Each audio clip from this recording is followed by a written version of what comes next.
mwaramutse neza nyakubahwa perezida wa repubulika. Amazina yanjye ni Yusuf Ntwari, nkaba nishimiye kuba umusangiza w'amagambo muri iki kiganiro.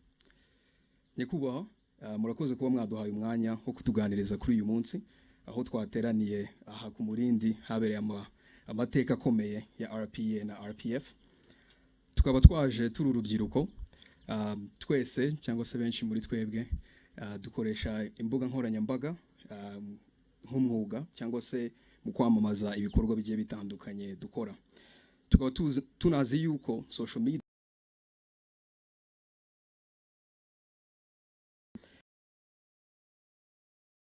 ikibazo cya mbere nakibaza nkoresheje ururimi rw'icyongereza. 30 years ago, you were exactly here. 36 years old, probably younger than a few people in this audience, maybe not me, but a few people here. Outnumbered significantly, facing a reality that hundreds of thousands of people's lives, including some of your relatives, were at stake. Mr. President, take us back a little bit. We want to understand, what was your state of mind in that specific moment when you gave the order that started the campaign to fight against the genocide against the Tutsis? Thank you.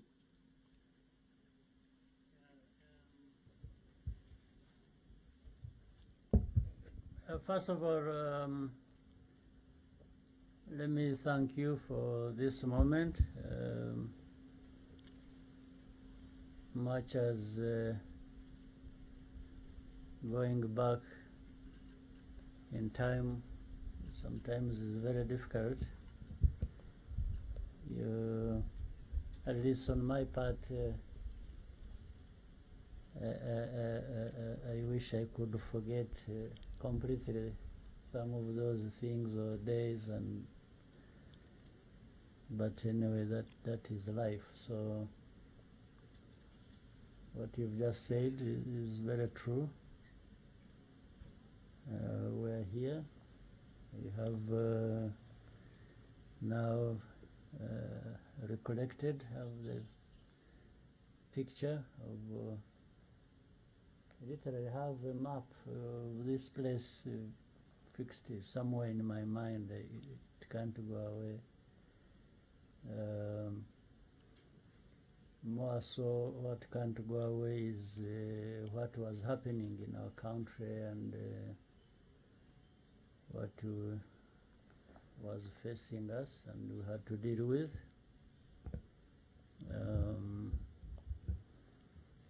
You know, I speak from my understanding. When you are faced with a situation like that was at the time, there are few things that come to your mind, and there are few choices. Either you face what it is, however difficult it is, and invest everything in you to deal with that, or you break down and run away. There is really nothing in between. Either you do something and or don't do it, and the consequences either way are very obvious. But at that time, sometimes it is not obvious. You only come to think about it later. So from the beginning, when the struggle started, we understood the magnitude, the weight we have to carry in doing what we are trying to do and achieving what we had in mind. We never underestimated. But it turned out to be even much bigger, much more complicated than anyone could have thought. But still, we were there, so you had to deal with it the way it happened. So what was it that was in the mind? You don't want to go too far ahead of yourself, because if you do that, you probably will make a mistake, because either you are thinking about defeat or thinking about victory, which has not happened. And if you thought of one, if you are sure you are going to succeed, it may end up actually being a failure. Or if you think you have already failed, that means you're not going to try as much as you could have, and you may actually end up with a failure when it could have been different, when you could have succeeded if you tried everything you could. So here, this is the place where so many things happen. First of all, taking this place and occupying it and turning it into headquarters for the RPF and the RPA combined must have happened in 1992, I think, around April maybe, if I remember. What was that? Because the RPA was involved in the fighting along the border, and we hadn't taken much of the territory inside Rwanda. We were really surviving along the border between Rwanda and Uganda,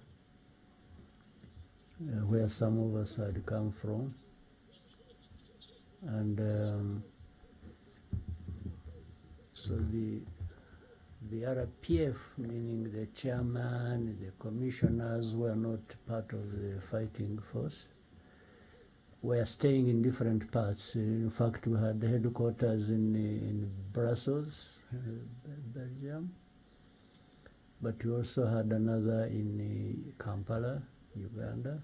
That's where it all started.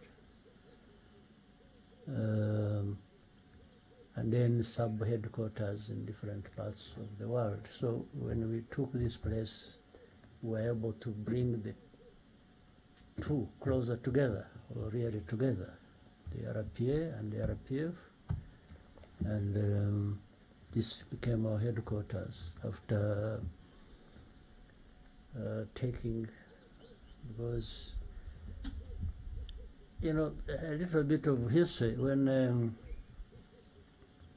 the war started, 1990, I was, before that, I was serving in the Ugandan army and so on and so forth. Most of us were, or a number of us. And when the war started, I was not anywhere near here. I was attending a military course in Kansas, Fort Leavenworth, Kansas, Command and General Staff College.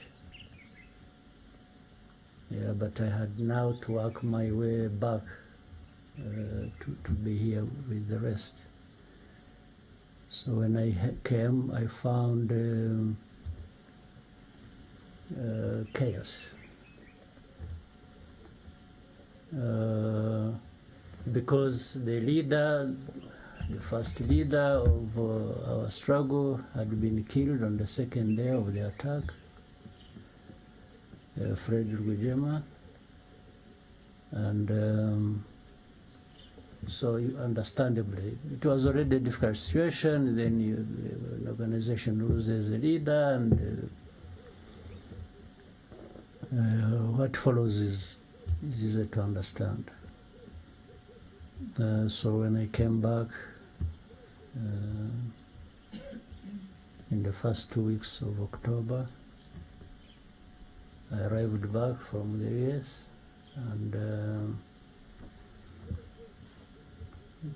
came and joined the others and tried to reorganize, and so that's when we reorganized and started fighting in a more organized manner because of that chaos I'm talking about that happened when we lost the leader who had led the struggle. So that's trying to cut things short so that it is not a too long story, but so that's all the way from then. That chaos came 90 past, 91, and then 92 we found ourselves here, and what I was just narrating happened. And it happened after we had taken places around here. In fact, that was specifically after attacking Byumba, Gicumbi. Now we are going to have a meeting. There were government forces of that time, and there were also forces deployed here in different parts. So we planned and moved from the east because we were more towards Nyagatare and in between we were trying to survive. So we organized and attacked a number of government enemy positions around, including the one here, which happened last after actually taking Byumba, then Gicumbi and different other parts. We did by bypassing their positions and actually attacked them from the back. We went through the enemy deployments, cut through, and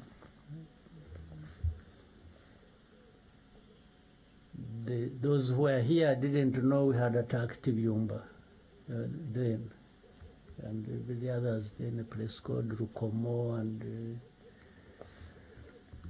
other places, Bungwe, and I don't know whether they still bear those names. I haven't followed over it, but so then we took this place because our positions were now far ahead, so this was more or less protected, and that's why we turned it. We had the headquarters. It was making it easy for us because from here to the border, I think is about 30 kilometers, maybe, something like that. So we would operate going forward and spread wherever we needed to. But at the same time, we had access to the border with Uganda, and that's how most of the time we used to get food and medical supplies and other things we needed. So it was easy, this position was easy to connect us with the world, but to connect us with the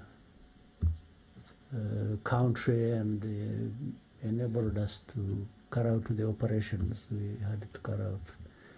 So we grew from here quite fast, and yeah, so that is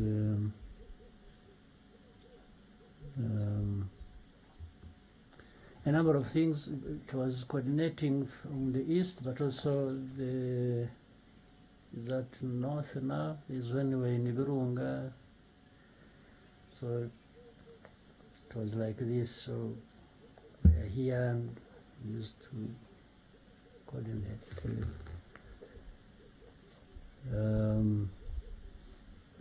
So what was in my mind when it came to the time, there came a time there were peace negotiations and in Arusha, and then it failed. Then I remember in 1993, was it 93, February 8th, I think, the Arusha peace negotiations failed, and because the government had started killing people in Kibirira, or started killing Bagogwe in those areas, and we told them we can't be here talking peace, and then they kill people again, so that means we are going to fight again. And so the negotiations failed in 92. We stopped because of that, and they resumed fighting. In fact, that's when we took now a much bigger territory than we even had when we resumed fighting later on. We spread, and so from 93 February, we had because of ceasefire and in peace negotiations, we got an opportunity and trained the fighters, and they were ready for the next task, meaning when the ceasefire broke, then we resumed fighting. We took, you heard of, there used to be a demilitarized zone that you have heard about. When we fought, took a territory, then there was a global outcry, and everybody was descending on us, and they thought we were going to take Kigali, actually. But I don't think, much as we could easily have militarily, from the operational point of view, would have easily taken Kigali, but I thought politically it would be a big mistake, and that's why I prevailed over. There was the urgency for people to say, well, let's finish the job, but I thought it wasn't going to, the job wasn't to get finished, because in a way we would be overstretched, then we are taking on something much bigger than we can handle, organizing the country, but still the forces were being defeated here, but as the government was still established, they still had forces. I think we would have faced bigger problems than people thought. So, but when we were being told we must go back so that peace talks continue, resume, and continue, in the end we put a demand which we will not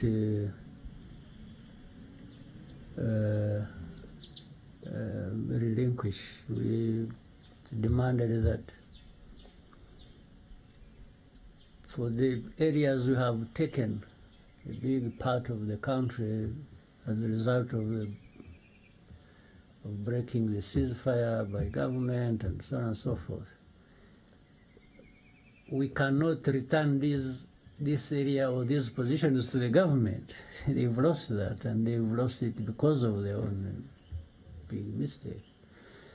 So we compromised to make things simple for everybody. We actually gave in to some demands, but created a formula that would allow us to take it. We said, if we leave this place,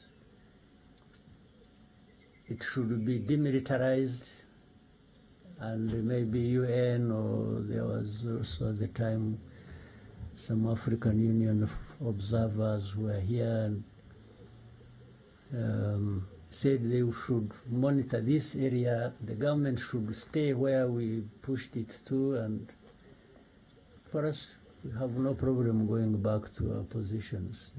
And this area in between remains a demilitarized zone. But we had already registered a huge victory.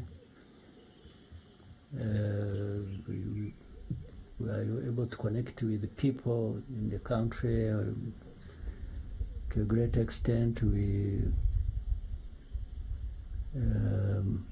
it put pressure on the government because they really got a very bad beating, and they were now open to more serious discussion.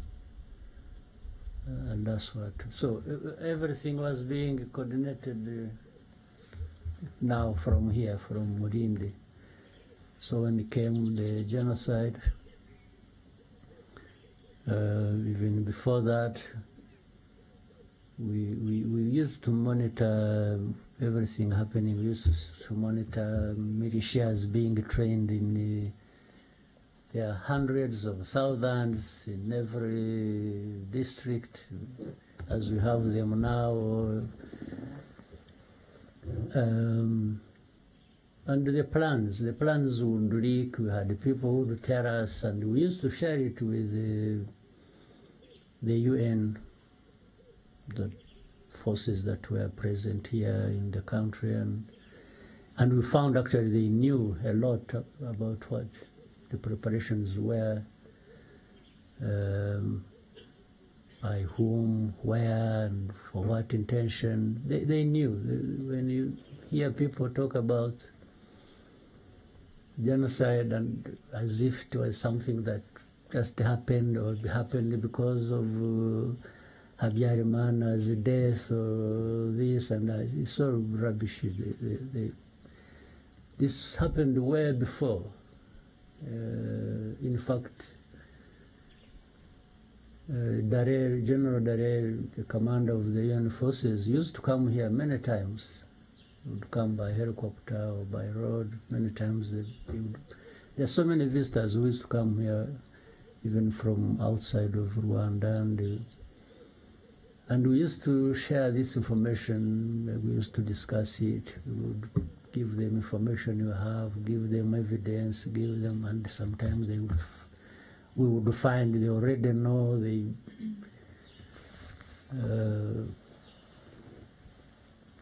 So, yeah, there's a particular question you raised, what the feeling was when things were happening, including when genocide started.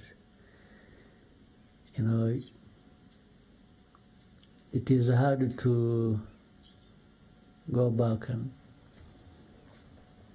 tell people what you are thinking. Honestly, I don't even remember some of the things I was thinking. Things were happening so fast,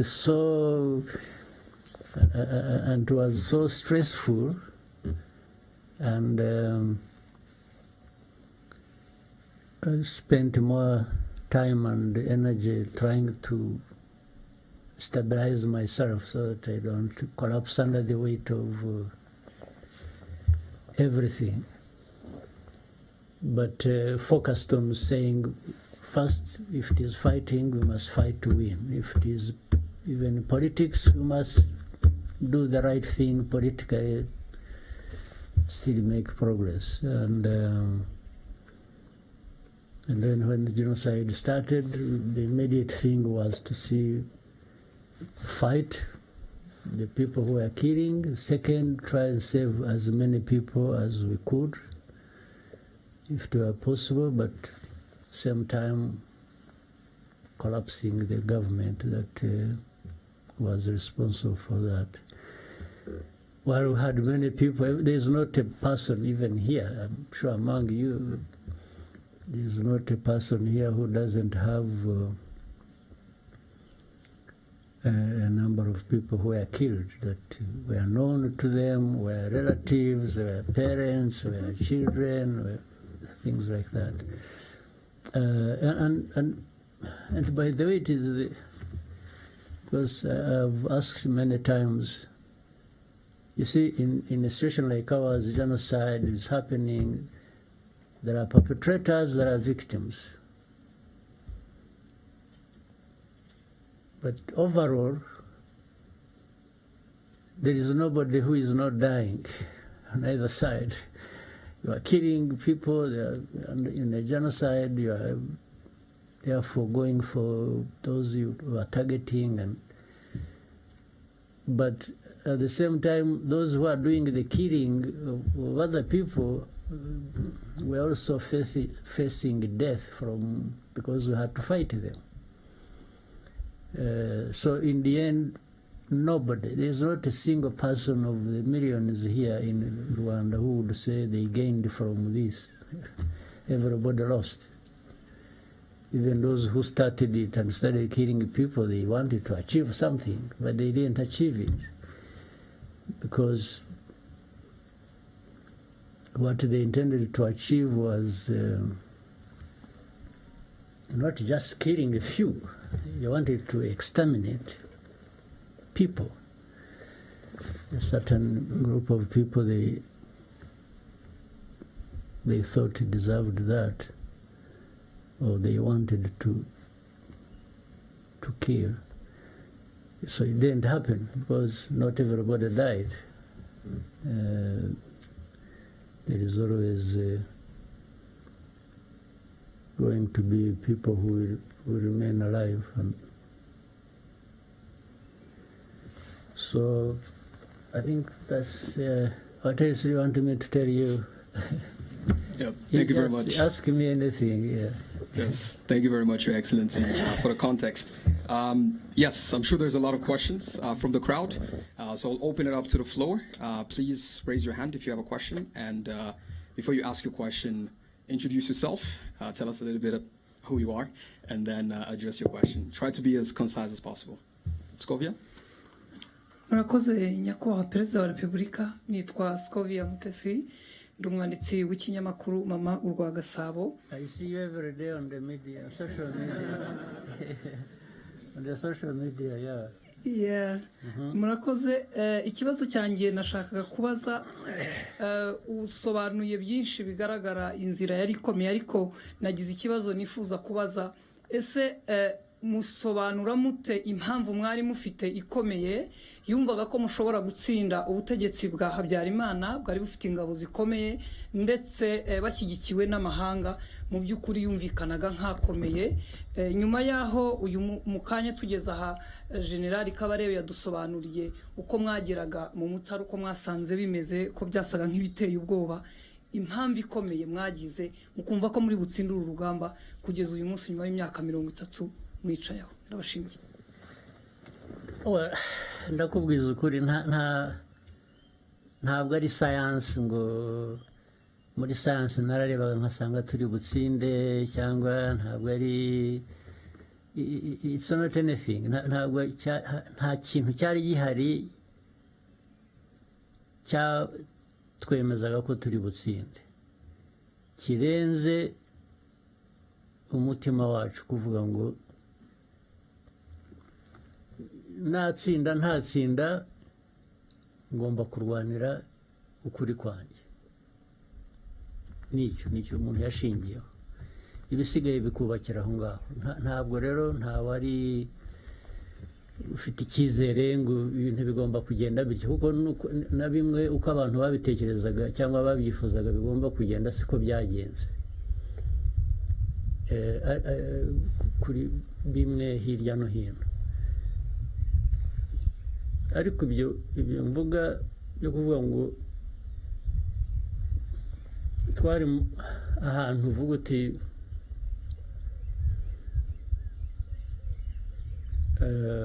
bya bintu natangiriyeho, ngira ngo wenda nabivuze mu Cyongereza mbivuga mu Kinyarwanda, aho uvuga uti ariko aho ndi ibindi imbere ngomba guhangana nabyo.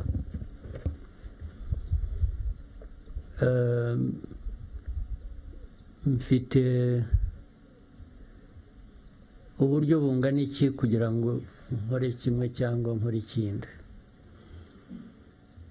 ariko ukaba ufite ibintu bibiri gusa, kuvuga ngo either ndabihunga nigendere nkiza amagara yanjye, kuko hari ababikoze barahunga barigendera babivamo, n'ubu barakiruka ntibaragaruka. Ibyo babikora. Ikindi ni ukuvuga ngo oya, ntabwo ndi bugenza ibyo narwaniraga, n'ubundi ni ukuri kwanjye, ngomba kubikomeza ni nabizera mbizire. Ni ibintu bibiri rero, yezo urahunga cyangwa urasigara uhangane n'ikibazo. Ibi byo guhangana n'ikibazo byari muri bantu benshi, nicyo cyiza cyabyo, byari mu banyarwanda benshi, ntabwo bari bake. Abahunze ngira ngo nibo bake kurusha abasigaye bahanganye n'ibibazo.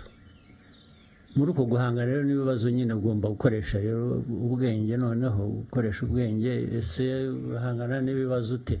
Guhitamo inzira uhangana nabyo nayo noneho niho hazira gukoresha umutima n'ubwenge, bikaguha icyo gukora bitewe n'icyo ufite, n'icyo uzi ku mwanzi, n'uburyo bwo gukoresha kugira ngo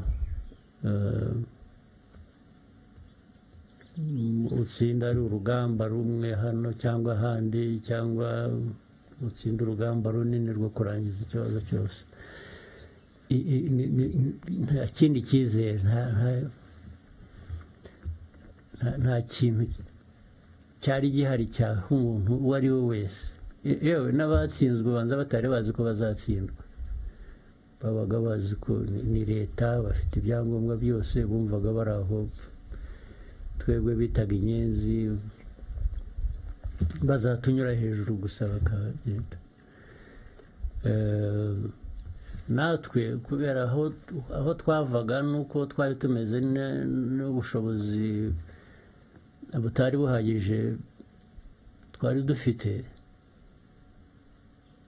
usibye uwo mutima wo gukora ibyo ushaka gukora, warabikoraga, ariko nta garanti, nta kintu cyakwemezaga ngo ibyo urwanira uzabigeraho.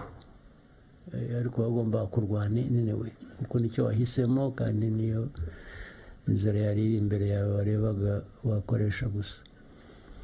So ntazagira ukubeshya ngo ibyo twita intsinzi ngo barayirebaga. Barayirwaniye bayigeraho, ariko kuba warayirebaga iza ibyo bizavugwa n'utari uhari. Urakoze cyane. Yes, dufite ikindi kibazo, adufashe na microphone kuri Eric yashize ukuboko kare. Thank you so much, Your Excellency. My name is Eric. We just had a great visit of the site that was your military base, and it was a great visit. And then I went on to revisit one of the oldest video, but the famous one, where you were addressing your force, I think back in 1990. You told them in Swahili, how he quote, jeshi hili litakuwa msingi wa mabadiliko. And then he went on to tell them, sasa ndiyo maana matendo yetu yanapaswa kuwa tofauti na yale ya wale tunapigana nao. For me, these were super great values of RPA. So my question is, how could you envision unity and integrity, knowing you were not even allowed in your country, even coming to visit your friends and family, you could sneak in, and then we also had that, not here, I think I will need to fact check this, that some of the Habyarimana forces that were wounded during war, some of them were treated here. And then where did these values come from, and how do they remain the foundational values of RPF today? Thank you so much. Yeah, societies, anywhere, or people, whatever, have values, certain beliefs, what they think is the right thing to believe in. And then, so Rwandans have values, there's no question about it. In fact, that to an extent explains the problem the world has. In the world, there are some people in some parts of the world who think they are the only ones who have values, and their values must be conformed to by others, which I personally feel insulted by and could not accept, can't accept it. It is not true. There are no people with better values than others. And better, how do you measure that? Better in what sense? So, with the Rwandan values, and even with the effort to try and integrate the values, your own values, with other people's values, so that it is broadened, or you look at it in a global context the way it should be.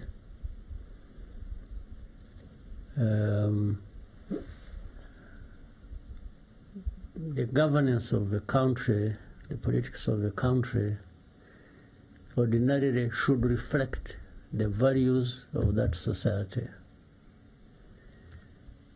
So for a long time, in Rwanda, we had our own values even before. Then colonialism, okay, we can talk about that briefly, brought their own values, then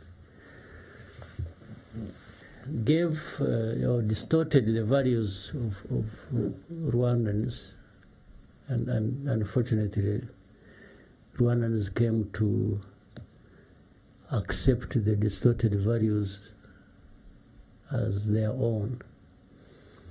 What do I mean here? Having a country that is divided on ethnic basis isn't part of the values we should espouse. We shouldn't. But that's what happened. So the RPF, the origin of it, much as it is problems that had happened to some Rwandans, not only those living in the country, but especially those outside as refugees.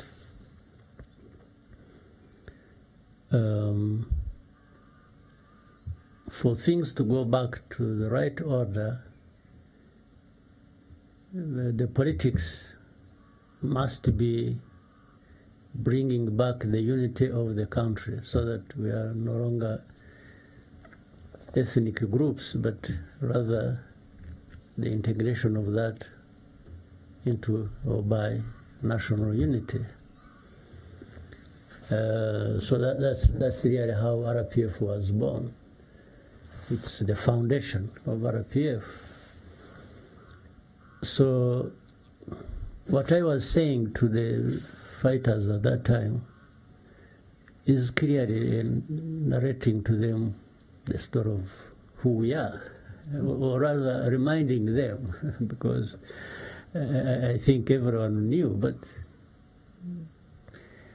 people don't always do things based on what they know they should be doing. So I was just reminding them, or I was telling them that this struggle has a meaning. It's not just fighting and you kill, they kill, and and you take over. Even if you take over an authority, or you are into government, you are there, you should be there for a purpose. It's not just taking over. It's there for a purpose. So that's what I was, and I knew that, of course, even as now it still is, even the RDF that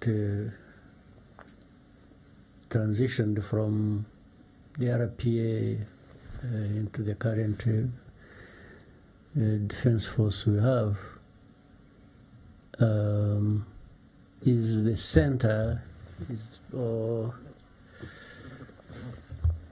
the center of gravity here of what we are doing in the country, or the country, what it is, whether it is security, stability, socio-economic development, and so on and so forth. That message, and which they all understood, still plays part in what we are doing today, or who we are today, or what we want to be in the future.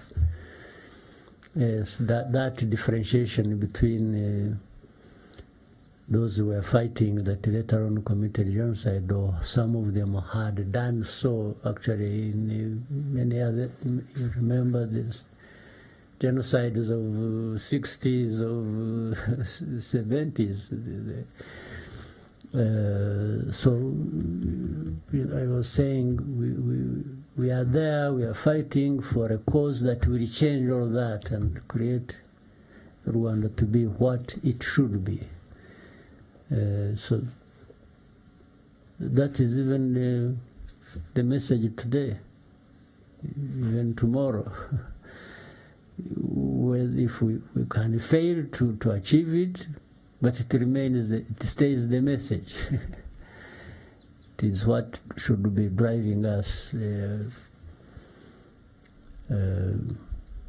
even politics we are doing, even the elections we are preparing for tomorrow, and the campaign is here running up and down. I'm not running up and down for nothing.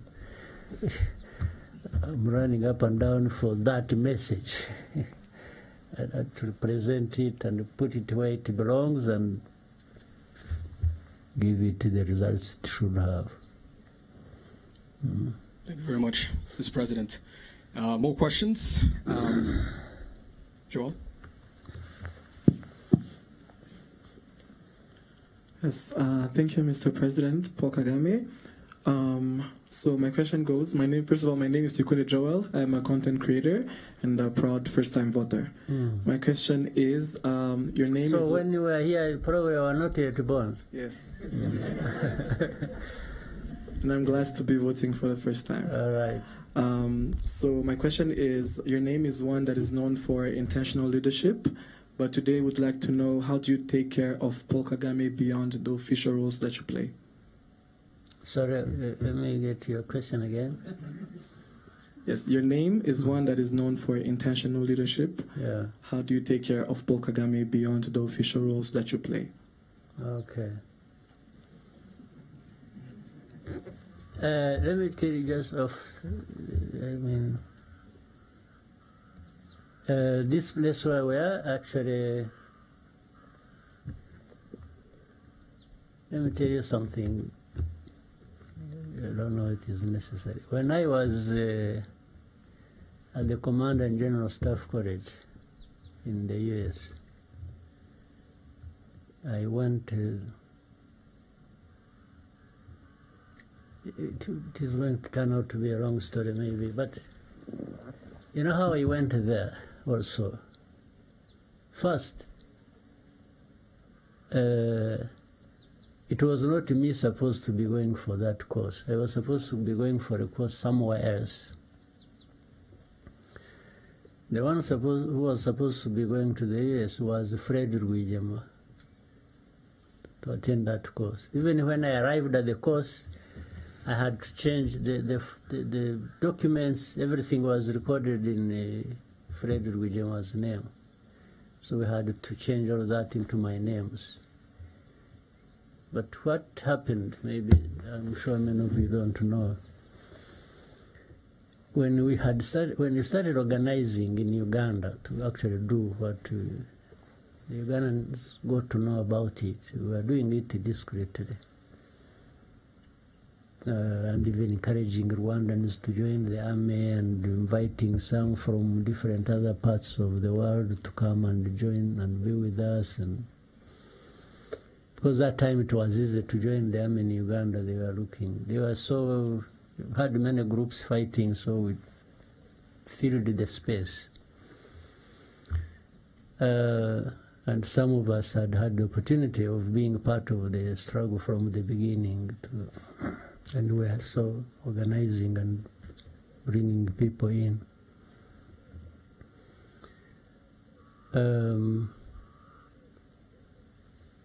So the Ugandan system wanted to disorganize us so that we don't remain planning and doing what we wanted to do. So they wanted to send the top 3 of us, no, 4, scatter us outside the Uganda to go and attend courses while we, in the meantime, we get disorganized. So Fred Rwigema was supposed to go to the US.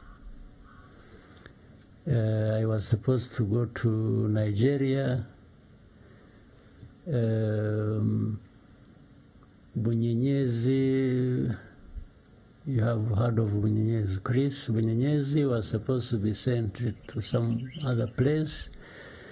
Bayingana was supposed to be sent to Russia. So when we got to know about it, I talked with Fred.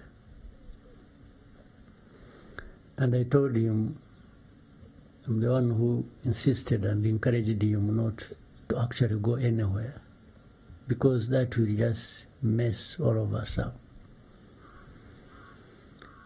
He was our leader. Then he said, if you go, that means postponing it for another 5 years or something. So we agreed. He's actually going to decline, and we tried to create a story of he would tell the authorities so that they understand he's not just objecting to going. And so he went back to the authorities, told them, and of course there was a bit of trouble. It was not well received. So I think the one who was told that he's not going and so on and so forth must have connected and said, you see, these people are up to something. Then they said, okay, since you are rejecting it, then Kagame must go. So it was going to be either him or me, so that still they maintained that thing they wanted to.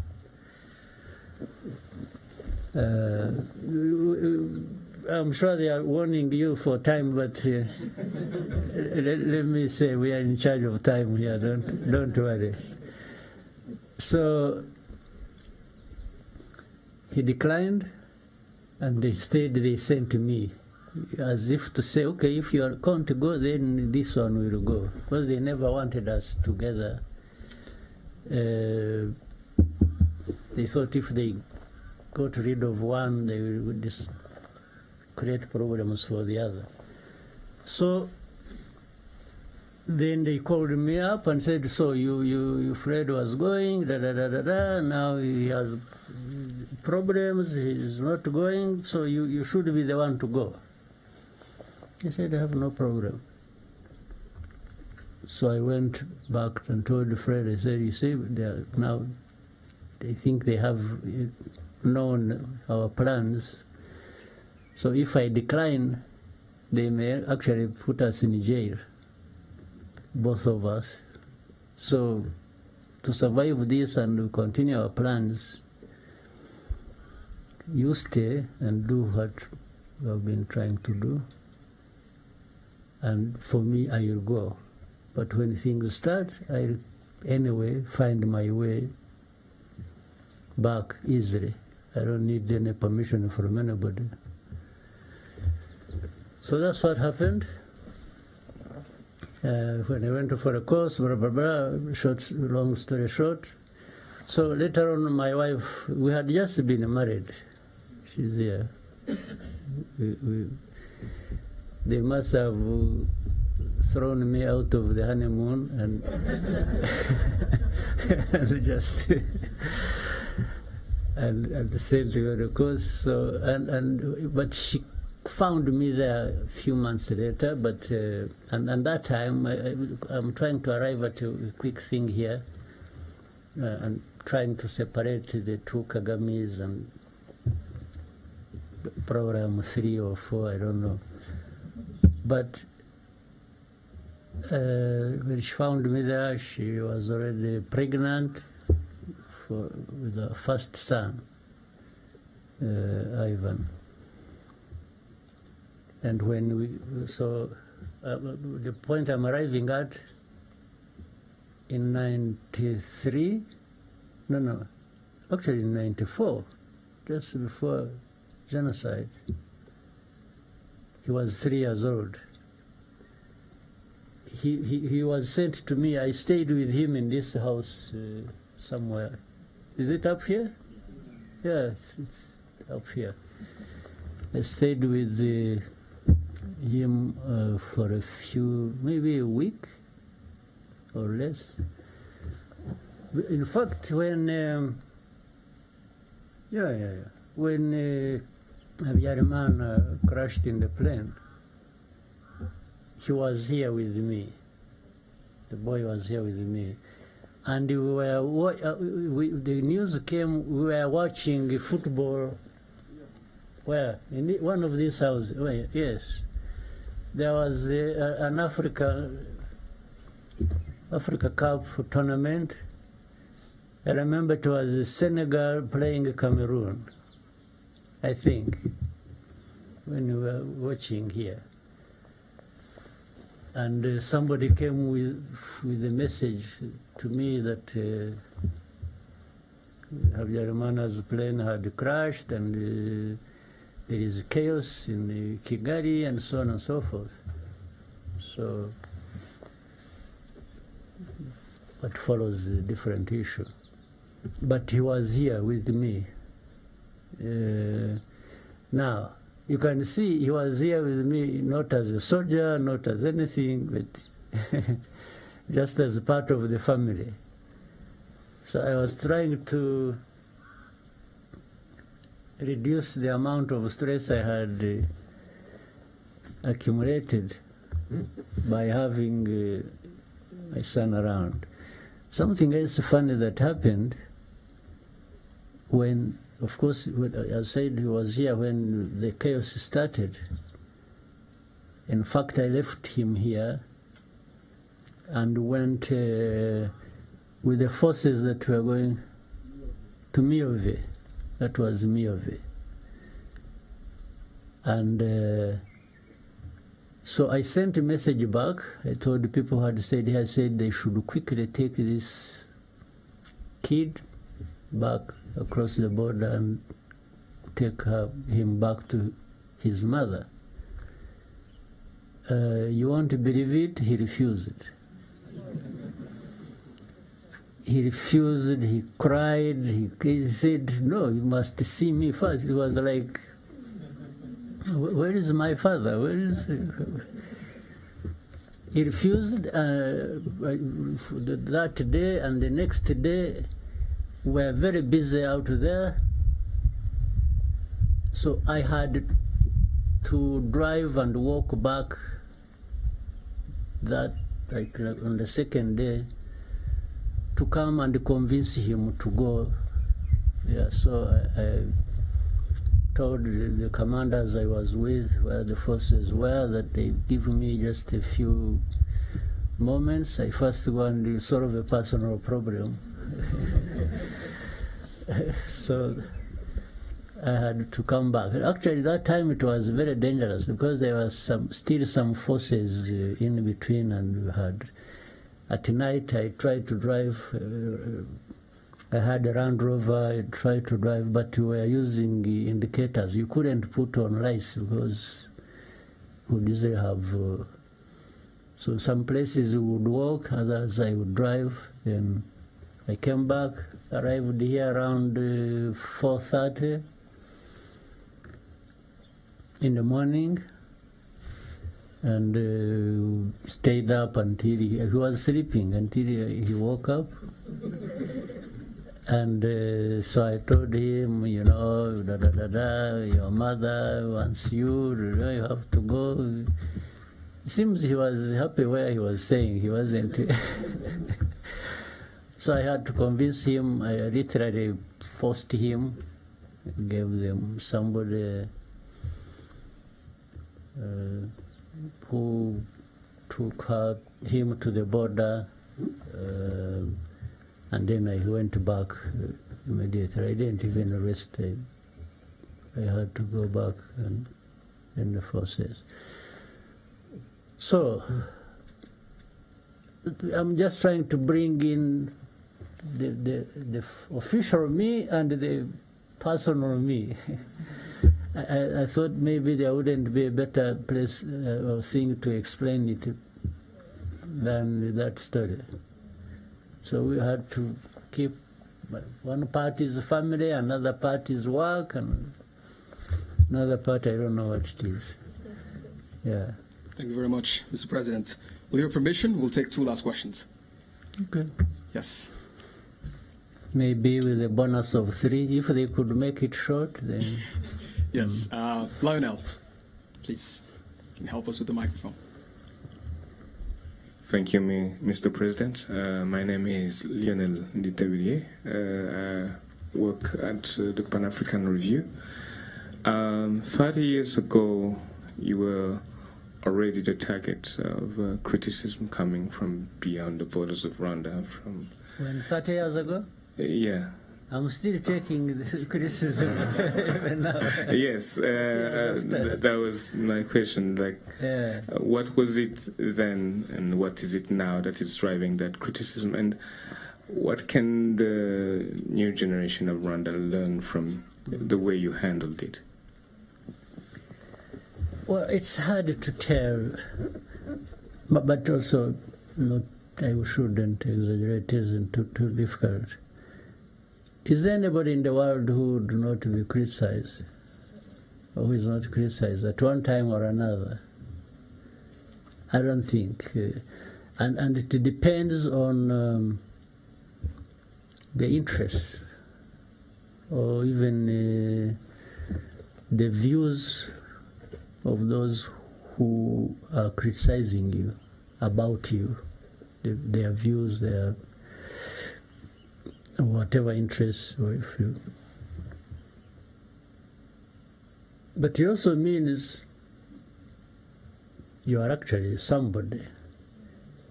If you have to be criticized, somebody who is nobody want to be criticized because they're criticizing you for something that in one way they associate with, but would want it different. That is one possibility. The other is what either you are thinking, or your actions, or you are a danger to them. In other words, it's like they deprive them of something. For example, if we two of us, I'm telling you, say, you know what, let's do this. Or you are telling me, let's do this, so that we are not dependent on the other one. And the other one actually wants you to be dependent on them. They will not be happy that you are trying to be independent. So they will attack you for wanting to be independent, because they don't want you to be independent from them. And there are many tactics, there are many ways of doing that. They may not tell you directly that, because it looks ridiculous that they are attacking you for wanting to be independent. So they just find ways of creating a bad name for you, so that works against you. And it's not seen that they are the ones working against you. What is working against you is is what they have created about you, the image. They make it look happen like that, and absolves them the responsibility of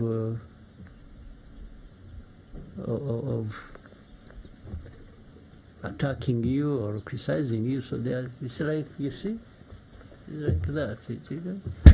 You know, at a higher level, like in our case, you know, there are, we touched a bit of history and said, you know,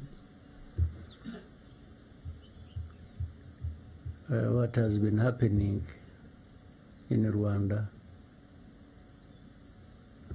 Let's talk about genocide alone. It happened because the country was divided. You know, the colonial times brought in the kind of politics and shaped Rwanda like that and so on. And then, anyway, ultimately genocide happened. So when you tell the story, actually the way it was, from colonialism and then up to the time of genocide, those who are responsible for the colonial times don't like it. And when you say they are associated with the genocide or the cause of it, they are not happy with you. Now, simple thing, for example, one of the things they do, and a simple one, they want to keep attacking you like you are a violator of human rights, you know, no freedoms, no democracy, blah, blah, blah, blah, blah. By doing that, it's like they are saying, you see, what happened in Rwanda actually is not anything to do with the outside. Rwandans have been killing each other. You see, the genocide was this. Killing this. So, and then they turn, that's the story of turning the victim into a perpetrator.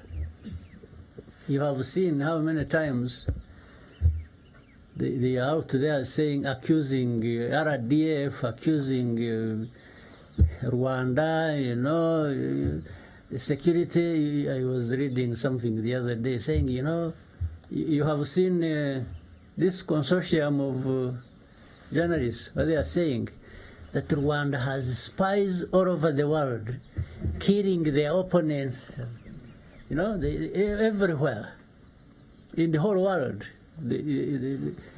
So it's like they keep saying this about Rwanda. Rwanda is just a bunch of killers, you know. Not only that, they killed each other, now they are killing opponents. Now, you see, that when you get lost in that story, there is no outside blame. The outside blame disappears. Even the UN that was here that did nothing to stop genocide, or the whole world that watched and did nothing about genocide, ends up being absolved. It's now Rwanda. It's Rwanda, the victims, the perpetrators, they change positions. It's the outside world. Well, even journalists who were busy actually orchestrating genocide and supporting genociders, and they are the ones now who are spinning this story like those ones. Yes, because of their interest, their association, the way they want to shape the story of Rwanda, the narrative of Rwanda, the way they want. You see? So you now, if you are weak, if Rwanda is weak, it's going to succumb to, you know, and even be apologetic, and or they shape it the way they want. They promote people, and you can see when they are saying, you know, these people like the Ingabire is like, you know somebody Ingabire, this small woman of a genocide, you know. But they want the whole world to believe that she's an opponent, she's... actually, they would wish that one to be the president of Rwanda. And she also believes it. Yes. So she believes it, and she's everywhere giving lectures and, you know. But this is, it's not Rwandan. This is not a Rwandan who believes this story. But the outsiders, these journalists, these ones who go to, what do they call it? Forbidden stories. It is forbidden to be talking about Ingabire. I'm actually sort of going to be blamed for it. You will see it. So, you young people who are in this kind of thing, because influencers are, you hold opinion. You hold opinions for a reason. You are part of the social political fabric of this country. So if you don't grasp that easily, I'm sure maybe, you know, among you or somewhere else, there are people who are operating the opposite of how you are doing it. Yes, so they must be having a reason, either of their own or being used by others. So constantly, we've got to be aware, we have got to be, but we also got to have what we want for ourselves. And we should not be apologetic about it. You check any time, any day, I've never been apologetic for what RPF is doing, what Rwanda wants, what I am doing with these people who abuse, criticize, and even in high offices, they are somewhere outside in the world. They, you know, you meet somebody, they say, yeah, why in Rwanda, why you are doing this? You say, what? You say, what evidence do you have? They said, but so-and-so said this. They are talking about one of the influencers somewhere out there whom they are at the same time using, and then they are quoting that one as evidence. I mean, so this is a world you must really try and learn to be sophisticated, at least in understanding the nuances of these things and the world we live in. Thank you very much, Mr. President. Maybe a question from the front. Naomi.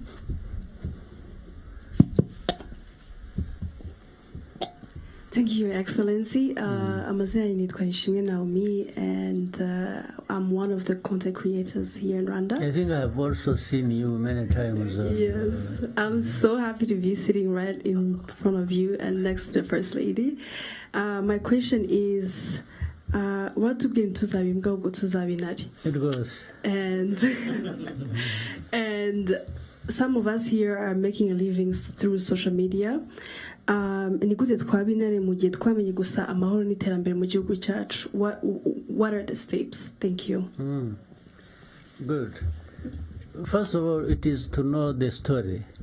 No kumenya, ugomba kumenya nibyo wasanze ari byiza, muracyari bato nyine bimwe mugenda mubyumva, ariko mukwiriye kubyumva, mukwiriye no kubimenya, mukamenya ngo ibi byiza ntabwo ari uko byari bimeze imyaka 30 ishize. then the question is byagenze gute kugira ngo tube dufite ibi byiza. Immediately also what kicks in kiza noneho mu mutwe wawe ni ukuvuga ngo ariko ko dufite aya mateka asatya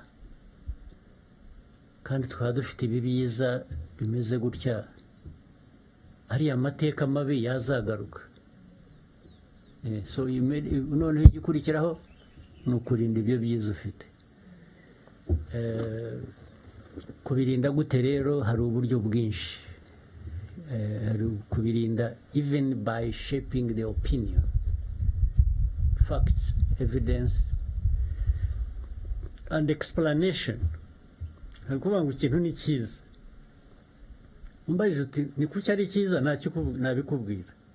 I will give you evidence, I will give you a fact, I will give you why I believe ngo iki kintu ni cyiza. So mu byo mukora rero nyine naho ngaho, iyo byageze ahandi, iyo noneho nanone usubira mu mateka ukareba mu mateka, you turn pages ukareba. Ntabwo ibyiza byikora, ntabwo ibyiza biva muri opinion gusa ngo no mu opinion hari intambara nabyo. Buri munsi you wake up ready for a fight of some kind, right? Yes. Numvuga nabi, niyo waba utavuze igihugu nabi, numvuga nabi turahangana. Ndakubaza impamvu mvuga nabi kandi ugiye numva. Izindi ntambara zibaho ni izisanzwe, iz'amasasu noneho zirimo no kubura ubuzima. Ibyo nabyo ntawe ubihejwemo. Ibyo nabyo hari ababyitabira baka. So nibyo rero cyambere, ariko byose bihera ku mutima wawe n'ubwenge bwawe n'ukuntu utekereza na precisely nka bya ntimuzabimbwa muzabe intare. Ni ukuvuga ngo kubimbwa ni ukubaho utagira opinion, utagira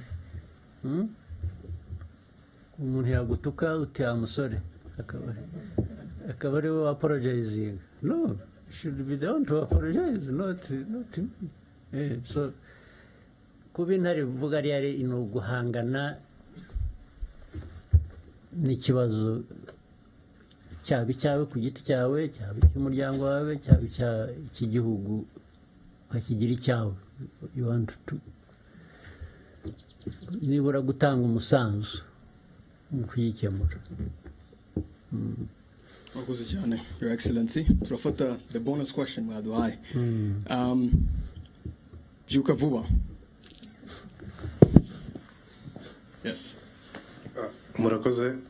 Nitwa Kwizera Josue, nkaba ndi umunyeshuri muri UR, ariko nanone nkankoresha social media ku izina rya Byuka Vuba cyasabura cyaryamye. Mu kiganiro cyabahuje n'abanyamakuru muri Byuka Vuba, I think, cyangwa uracyaryamye. Yego. I think I've seen it. I have followed that. Thank you, yes. Mr. President. Ni wowe rero. Yego. I didn't know. Mu kiganiro cyabahuje n'abanyamakuru mwaka ushize muri 2023. Banza no ku ifoto yawe iri ku ntuzukoresha, ntabwo ari yawe bwa. Yego. Hariho undi muntu. Yego, nyakubahwa Perezida. Nibyo? Yego. Oh, then I have followed. Thank you. Umunyamakuru wa TV1 KNC yabajije niba abanyarwanda dukeneye kwitegura igihe twaba duteye bitewe n'amagambo ari guturuka hanze, aho uravuga ko ashaka kuzatera u Rwanda. Nyakubahwa Chairman, mwamusubije mubwira ko dukwiriye kuryama tugasinzira, tukongera tugasinzira nta kibazo dufite.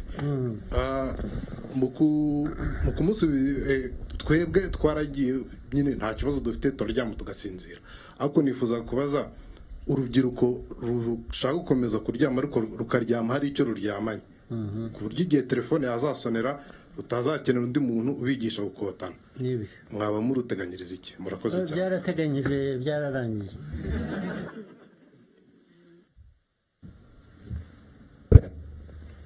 kuvuga gutyo ngo uryame usinzire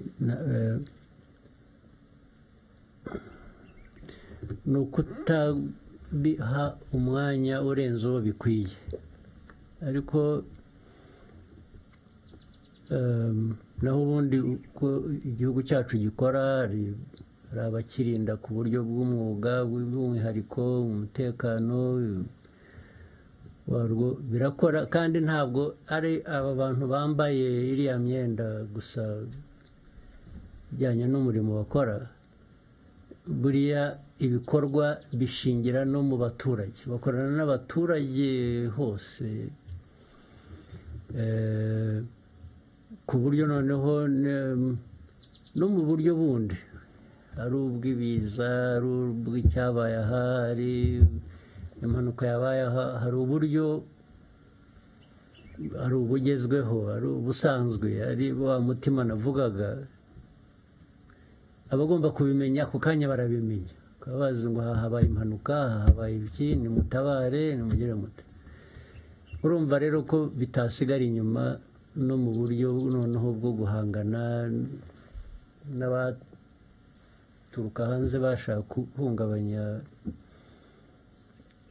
umutekano wacu. Abantu ni ukuryama, ariko kandi nyine musigaye mufite na za telefoni rero, hazaho ka alamu kakubwira ngo hari uburyo bwinshi butandukanye aho abantu bagomba kubimenya.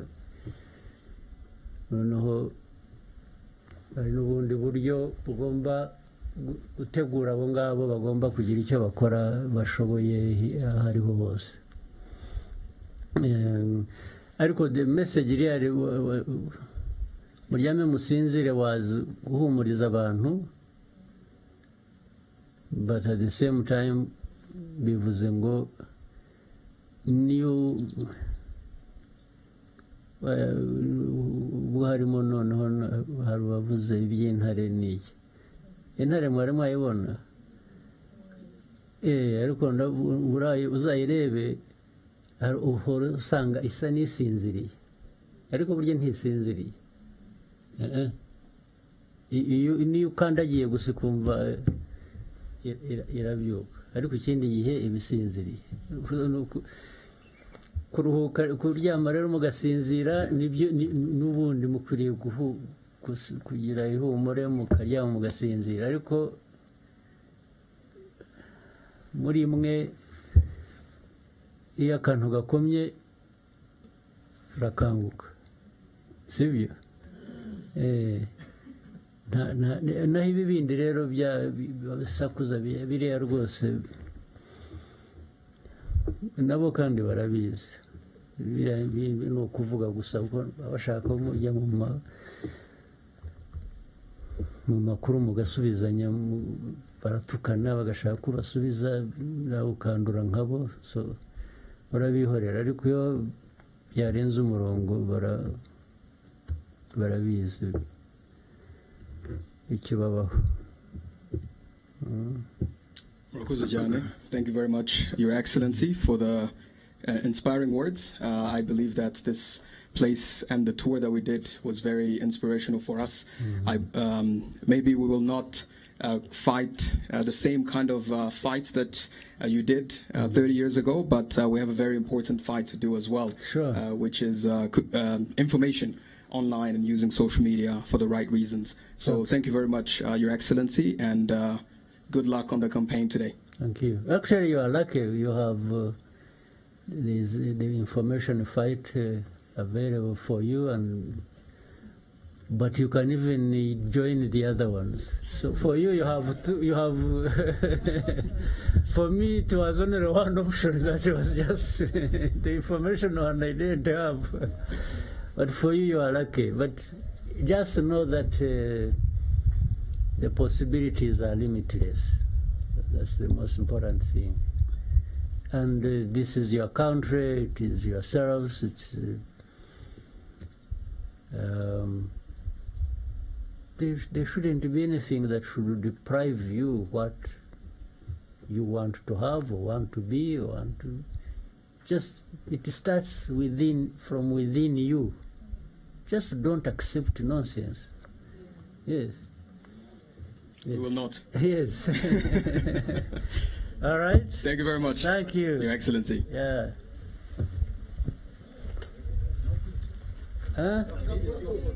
So, can you organize? I will have pictures and yeah.